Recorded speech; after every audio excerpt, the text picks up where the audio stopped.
মহেশতলা পৌরসভার 25 নম্বর ওয়ার্ডের নিশ্চিতপুরে পুকুরের উপর নির্মাণের কাজ বন্ধ করল মহেশতলা থানার পুলিশ। পুকুরের মালিককে আটক করে নিয়ে আসা হয় থানায় এবং পুকুরের উপরে চলছিল ঢালাই দিয়ে বিম তোলার কাজ।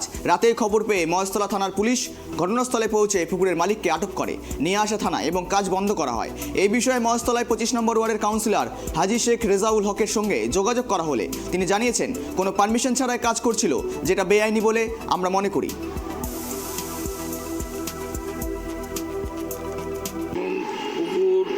ভরাট করা বেআইনি কাজ আমরা সবাই জানি। সেখানে ওদের কোনো পারমিশন না ছাড়াই পুলিশে কাজটা করছিল, যেটা বেআইনি, যেটা বলে আমরা মনে করি। ঠিক আছে, তো সেইখানে পুলিশ গিয়ে কোনো সূত্র মারফত খবর পেয়ে পুলিশ সেখানে গিয়ে তারা যিনি কাজ করছিলেন তাকে তুলে এনেছিলেন, লেবারদের তুলে নিয়ে এসেছেন।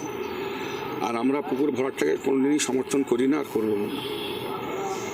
স্থানীয় এলাকার বেশ কয়েকটি গ্রামের মানুষ বসবাস করতেন বা সরবরাহ করতেন। হ্যাঁ, ওই পুকুরটা অনেক বড় পুকুর, এলাকার মানুষ চান টান করে আর কি। আর তোমার ওই এলাকার পাশেই আর কি উনি দোকান টোকান করবে, কিছু একটা করবে বলে হয়তো চিন্তা ভাবনা করেছিল। যাই হোক, এলাকার মানুষ সেখানে কেউ খবর দেয়, দেওয়ার পরে সেখানে পুকুরটা পুলিশ দিয়ে বন্ধ করে দিয়েছে।